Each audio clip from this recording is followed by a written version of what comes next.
Слава Украине, привет всем от Полонского. Что, ребята, вчера, конечно, был вечером такой полнейший шурум-бурум, никто ничего не понял, когда Трамп начал отменять введенные им же несколько дней назад тарифы чуть ли не для всего мира. И знаете, что сказали в Белом доме? Сначала вот эта блондиночка глупая, которая выступает там в роли пресс-секретаря, а потом министр финансов Трампа. Они сказали, что просто никто, все глупы. Все, ну, они не такими словами сказали, но по сути я передаю верно. Они сказали приблизительно следующую вещь. Все глупы, все просто не понимают гениальности Трампа. Насчет гениальности, это так этот министр финансов так и сказал. Все просто не понимают, насколько он гениален и как его гениальные манеры вести переговоры. И поэтому никто не понимает, что он делает. Поэтому все так воспринимают, или большая часть людей так с таким непониманием воспринимают то, что творит Трамп. Ну, тут даже нечего комментировать. Во-первых, почему Трамп отменил вот эти вот самые тарифы? Во-первых, он их полностью не отменил. Смотрите, там ситуация не совсем ясна, но уже понятно, что он их не отменил и оставил для Китая полностью. То есть торговая война будет продолжаться. И чем она кончится? Ну, чем она кончится между США и Китаем? Убытками для обеих сторон, это однозначно, причем очень большими убытками. И возможным, смотрите, Китай будет сейчас искать, куда бы сбыть побольше продукции. Соответственно, возможно, будет заключена сделка, вот тут уже сделка будет, да, между Китаем, Японией и Южной Кореей, как крупнейшими производителями и потребителями одновременно товаров и услуг. Возможно, появится еще одна зона свободной торговли. То, с чего совсем не хотели Соединенные Штаты Америки. То есть, вот эти три азиатских, скажем так, гиганта, они просто зациклятся в торговле между собой, что им будет вполне себе достаточно. Это первый момент. Ну и второй момент, Китаю нужны рынки сбыта, тут он плюнет уже на любые санкции и начнет продавать на Россию, потому что влияния у США на Китай никакого не остается. А что ты можешь сделать после того, как ты в сандалином 105 или 125, я уже даже не знаю, не суть важно сколько уже, да, за 100% тарифов. У тебя никаких уже нет рычагов влияния на них, они тебе просто дулю скрутят под самый нос, и будешь нюхать эту дулю. А они будут заниматься тем, чем захотят. Например, забьют большой болт на санкции, и все. Вот чем это все может закончиться, запросто. Вот, то есть противоположными вещами, чем хотел Трамп. Просто Китай переориентируется. Да, будет где-то когда-то вести какие-то переговоры с Америкой, ни шатка, ни валка. Но пока что будет страдать и Америка, и Китай. Если он думает, что страдать будет только Китай, то, конечно, нет, потому что в Америке цены полетят вверх, вы только увидите. Кстати, Китай особо-то и страдать не будет. Я вам объясню почему. Чем это все закончится, знаете чем? Объясняю. Значит, он будет продавать свои товары в ту же Камбоджу, да, в тот же Лаос, еще в Вьетнам и так далее, где там по 10%. Вот. И будут цеплять сделано во Вьетнаме бирочку и шмандапырить на Соединенные Штаты Америки. Вот и все, собственно говоря. Вот. Поэтому Китай свои бабки все равно возьмет тем, другим или третьим способом. Это будет неудобно, это будет, как говорится, с костылями, но Китай свои деньги возьмет все равно. Вот, поэтому сказать, что это глупость, это ничего не сказать. Теперь, почему он это дело отменил? Это такая, как сказал Бессет, и вот эта блондиночка, фамилии которой я не запомню, ну, собственно, она не нужна. Значит, это значит, никто не понимает гениальность Трампа, это стратегия. Какая стратегия? Просто большие дяди, вот в частности BlackRock, глава BlackRock, вышел и сказал, что, ну, смотри, начинается рецессия, ты что-то здесь шалить начнешь, мальчишка. Вот. Ну, для главы BlackRock действительно Трамп мальчишка, который в коротких штанишках, там, знаете, в песочнице начал кидаться песочком и попадает другим детям в глаза. Вот. Ему просто объяснили, что начинается рецессия по твоей вине, ты, пожалуйста, там попритихни немножко. Вот. Потому. Вот. И он моментально понял, с момента выступления главы BlackRock прошло, может быть, ну, я не знаю, да несколько часов прошло. И Трамп отменил тарифы. При всем при том, что за сутки до этого его четко журналисты этот же вопрос спрашивали. Будете ли вы приостанавливать тарифы, ввиду того, что американские биржи полетели вниз, все полетело, все разваливается вокруг. Он говорил, нет, не собираюсь я этого делать. Это был четкий вопрос, четкий ответ, нет. Проходит меньше суток, он получает нахлобая от больших дядь, делает куви-куви, стойку, отменяет. Все. Это просто, чтобы вы понимали. Он человек не самостоятельный тоже. Да. И теперь о его гениальности и о том, что он за последнее время достиг. Да? Давайте просто разберемся, куда катятся Соединенные Штаты під приводом такого значного флотоводця, державотворца. Да, это вот Трамп у нас державотворец такой в Соединенных Штатах Америки. Он же говорит, что все до него были лохи педальные, а вот он красопетище такой. Посмотрите, какой красивый, прическа гарная, все остальное. И все его в зад целуют. Да, включая пингвинов. Хотя с пингвинами я бы ему не советовал этот вот способ использовать. Больно. Да, значит, давайте сначала с его достижений. Действительно, одно достижение было. Было, я не спорю, это канал панамский, с Панамой. Манюсенькая Панама, ее удалось, как говорится, привинтить и убрать оттуда китайские фирмы. Да, это удалось, действительно, не спорю. Конечно, полностью Панамский канал, как они говорили, они не забрали. Но, по крайней мере, убрали оттуда китайцев. Ну, хотя сами продолжают. Смысл в чем был? В том, что американские суда должны были ходить через Панамский канал бесплатно. Это не получилось. Как платили, так и платят. Вот. Но, по крайней мере, убрали оттуда китайцев. То есть, скажем так, частично плюс. Да, окей. Дальше поехали. Гренландия. Он же кричал на каждом углу: мы захватим Гренландию, бла-бла-бла, ко-ко-ко, все гренландцы хотят в США. Как оказалось, в Гренландии не нашлось ни одной семьи, которая хочет в США. Вообще ни одной. То есть туда прилетал Венс и хотел походить по домам гренландцев, побеседовать с ними, знаете, вот за чашечкой самого чая за жизнь и рассказать, как хорошо в Соединенных Штатах Америки. Посмотрите, как бомжи хорошо в Лос-Анджелесе живут, в Филадельфии тоже, вот там есть улица такая, да, целая бомжей, там этих наркоманов. Это хорошо ж, посмотрите, да, почему бы вам не пойти пожить, как мы живем, да? Вот, короче, ни одной семьи не нашлось, которая захотела пожить вот в Филадельфии. Как там эта улица называется? Рексингтон, что ли? Как-то так, да. Вот туда никто не хочет. В Балтиморе такие же кварталы есть. А в Гренландии таких кварталов нет, да, сложнее. Вот, поэтому никто с ним не захотел встречаться. Более того, там огромная демонстрация, ну, в гренландских, конечно, масштабах, огромная демонстрация против. Также прошли выборы, где сторонники присоединения к Соединенным Штатам Америки набрали менее 1% голосов. Все, вопрос снят вообще. Обкакались. Да. Это с Гренландией. Дальше. Канада. Сказал, что мы аннексируем Канаду. Сказал, значит, что Трюдо, кто он там? Губернатор. Не премьер-министр, а губернатор. Канада это 51-й штат вообще, бла-бла-бла. И ко-ко-ко. Чем все закончилось? Смотрите, я сейчас рассказываю. Вот эти вот либералы, которых ненавидел Трамп, которые возглавлялись ранее Трюдо ушел в отставку, теперь Карни. Благодаря вот этой политике Трампа либералы полностью возродились. И на ближайших выборах, судя по всему, чуть ли не в 2 раза опередят консерваторов, которые до того, как Трамп начал трындеть, опережали либералов, потому что Трюдо был непопулярен в последнее время. Вот. И все шло к тому, что либералы проиграют. Но выходит Трамп на, как говорится, тропу войны, рассказывает, как он захватит Канаду, Трюдо губернатор. Ах, Трюдо губернатор, нифига себе. Ну и все, тут же популярность Трюдо вырастает как на дрожжах в космос. Он уходит в отставку все равно, вместо него идет Карни, он сейчас выиграет выборы. Вот так это все работает.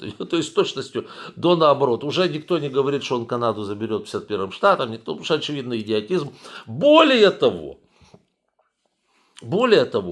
он добился того, что канадцы сейчас ходят по магазинам и очень прискіпливо смотрят на все лейбли, на товары, чтобы, не дай бог, не был американский товар, чтобы его, не дай бог, не купить. Вот так вот до чего он дошел. То есть он канадцев сделал такими, как вот мы, да, мы же тоже в свое время, когда у нас еще были товары из России, ходили очень внимательно, проверяли, чтобы, не дай бог, не купить русское что-нибудь. Ну вот в Канаде сейчас то же самое, никто не хочет покупать американское. Зашибись. А знаете, чем все кончилось? Что он снял Канаде все тарифы. Ага. И вот в эти 185 стран, которым накидали дополнительные тарифы, Канада не вошла. Да, они ввели таки Канаде там 25% еще до этих тарифов на определенные виды товаров. Канадцы им влепили в ответ 25%. Так это все вот на этом уровне где-то и осталось. Новых тарифов им никто не делал. Соответственно, Канада тоже новых тарифов не вводила. Но Канада сейчас уже, вы же понимаете, вот играть с шулером никто не хочет. Канада сейчас полностью переориентируется на Евросоюз, где есть какая-то предсказуемая политика. Понятно, что можно планировать бизнес. Понятно, какие налоги, что будет через год, через два, через три. Все понятно. А тут же непонятно, что будет завтра утром. Он может, знаете, его бджола в голову укусит, или там в попу, или там пингвин клюнет. Придет, он же, пингвины тоже должны переговоры проводить с ним. Вот, а он же задницу поставляет, чтобы все целовали. Пингвин его как клюнет в задницу, поцелует в смысле, да, и все. И он опять передумает, опять всем поводит тарифы, бы его пингвин клюнул. Как-то так. С таким кто-то будет вести какие-то дела, какие-то переговоры. Это же неадекватное. Так нельзя. Вот. И, короче говоря, с Канадой полный пролет получился. Мало того, что она не стала 51-м штатом США, так торговля летит вниз, а канадцы переориентируются на ЕС. К Европе. Илон Маск выпрыгивал из коротких штанишек, поддерживая во Франции Ле Пен, у которой, понятно, связи с Кремлем. В Германии АФД, у которых тоже, по всей видимости, связи с Кремлем. В Румынии Джорджеску, этого шпиона русского. Что получается в результате? Ле Пен там, я не понял, присела, не присела, но с президентской гонки ее сняли. АФД пролетела, они набрали больше голосов, чем на предыдущих выборах. Нельзя сказать, что они вообще пролетели на выборах. Не пролетели, но в правительстве им не бывать. В ближайшие 4 года. Не будет их, да, вообще не будет. Вот, то есть, до следующих выборов, там, знаете, всякое может произойти. Все, АФД пролетело. В результате, почему? Потому что приехал Маск и просто начал нахально топить за них. Нахально топить, и это настолько явно вмешиваться в дела, во внутренние дела Германии, что у немцев это вызвало рвотный рефлекс и желание проголосовать наоборот. Пошли голосовать даже те, кто никогда не голосовал. Проголосовали против АФД. Все. Получите, как говорится, распишите. В Австрии то же самое, они поддерживали там крайне правых, они не смогли сформировать большинство. Вот, крайне правые победили в Нидерландах, но они там более-менее адекватные. Вот, и они тоже не поддерживают вот эти вот трамписты, вот эти вот ненормальные трампистские какие-то вот эти вот телодвижения. То есть фактически в Европе получилось полный откат назад от позиции Трампа. Все, кого он поддерживал, все пролетели, и ему сейчас приходится иметь дело то ли с либеральными правительствами, то ли с теми, кто его не воспринимает. Его сейчас не воспринимают все до одного. Вот, собственно говоря, и все. За Россию с Украиной даже не буду говорить, тут все абсолютно очевидно. Из-за того, что он подлизывал Путину постоянно, занял как бы позицию Кремля, все его вот эти вот бредни о том, что он за 24... Помните, что он говорил? Давайте вспомним четко. 24 часа. Он сказал следующую вещь. Я закончу войну еще до вступления в должность за 24 часа. После выборов. То есть я вот буду избранным, 24 часа до вступления в должность я каким-то образом закончу войну. Каким, непонятно. Но уже он вступил в должность 3 месяца назад, или сколько уже там, да? И ничего, война, вот нас бомбили сегодня опять. Война себе продолжается. То есть Трамп опять показался балаболкой. А что он сказал в результате? Я, говорит, пошутил. Нормально, идет война, он пошутил. За 24 часа, говорит, я пошутил. Да, дальше он, что следующее? То есть в нашем вот с Россией войной он просто показал себя неуком и абсолютным бездарем политическим, да. Вот. Сейчас, кстати, американцы поехали, вот очень многие. А что они там поехали? В Стамбул они поехали с русскими переговоры вести. Не про Украину, сразу скажу, там этого не будет. Или и будет, но вскользь. Нет, это не про Украину. Они пошли вести переговоры о том, как им улучшить работу или упростить работу дипломатических представительств своих на Москве и в Вашингтоне. Вот, собственно, так. Никаких других там вопросов не будет, поэтому переговоры для нас мало интересны. И день освобождения США, это 2 апреля, как он сказал, день освобождения от кого и от чего? Я бы сказал, день освобождения США от здравого смысла. 2 апреля, когда он ввел всем тарифы, включая пингвинов мадагаскарских. Не мадагаскарских, с острова Макдональда. На Мадагаскаре он тоже ввел тарифы только для лемуров. За что его сделали лемуры с пингвинами, не совсем понятно. Но не суть. Тут он полностью, я уже об этом рассказывал, тут он полностью абсолютно облажался. Вчера он эти тарифы, значит, убрал. Рынки как бы вернулись в свое первоначальное состояние, то есть не совсем не дотягивают, но, по крайней мере, позеленели рынки после того, как они были красными всю неделю в ужасе. Но все равно практически все аналитики экономические говорят о том, что рецессия очень может быть. Почему? Потому что люди при таком ведении политики, поймите правильно, никак не могут делать нормальное капиталовложение. Я имею в виду большие предприятия, да и большие и средние предприятия. Ну как ты можешь на сегодняшний день вкладывать деньги в Соединенные Штаты Америки, если он за 2 недели 46 раз отменял налоги, вставил налоги, припендюривал налоги, выпендюривал, этим вставлял, этим вынимал. Это политика?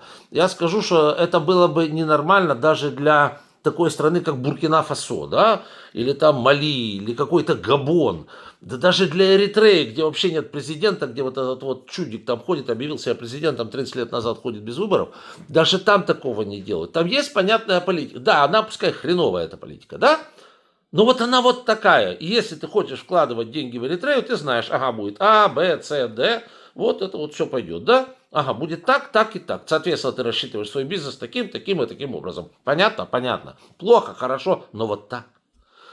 Как деньги вкладывать сегодня в США? Какие завтра будут налоги?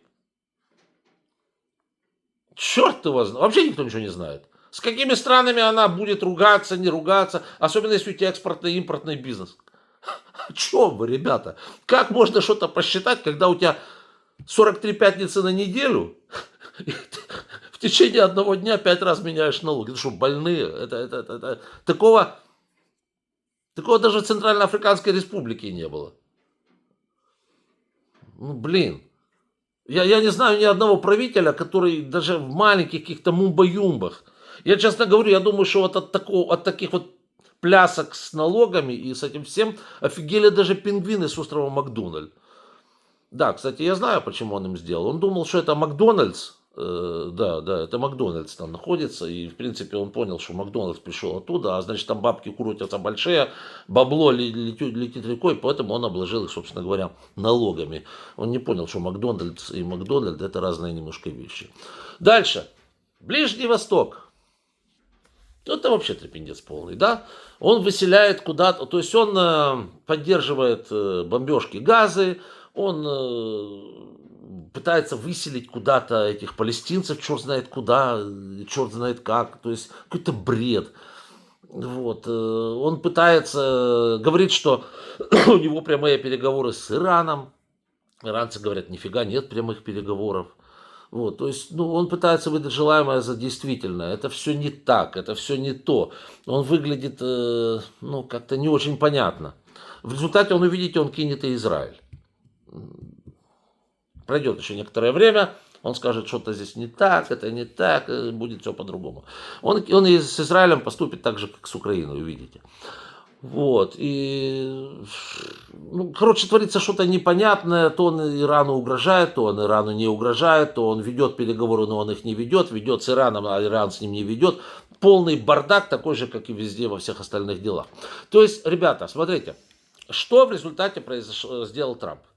Он будем говорить, вот за эти вот последние, будем говорить, 2 недели где-то, он полностью уничтожил имидж Соединенных Штатов Америки как предсказуемой страны.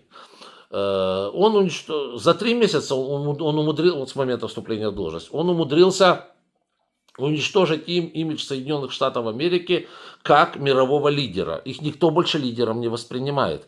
Мировые торговые цепочки строятся вокруг США, потому что непонятно, что там происходит. Это вообще шо. Какие налоги завтра будут, какие налоги, какие пошлины, не пошлины, вообще введут, не введут. Ну так нельзя, так невозможно. С утра вводить, вечером выводить, потом опять вводить, выводить, а я ввел уже не этим, я уже ввел тем. Это что, это серьезно? Это серьезно, да? Вот, то есть мировые цепочки, просто эти вот торговля, это все сейчас будет обходить Соединенные Штаты Америки десятой дорогой, по крайней мере, вот при этом президенте. Вот. А в политике на него больше никто не обращает внимания, просто потому что, опять-таки, неадекватная политика, непонятно, что с ними делать и как с этим всем быть. Ну, как говорится, единственное, что им остается сегодня говорить, что вот этой блондиночке, что этому министру финансов долговязому, им остается говорить только одну вещь, что он настолько гениален, что никто его не может понять. И, кстати, да, интересно, на каком он языке разговаривает.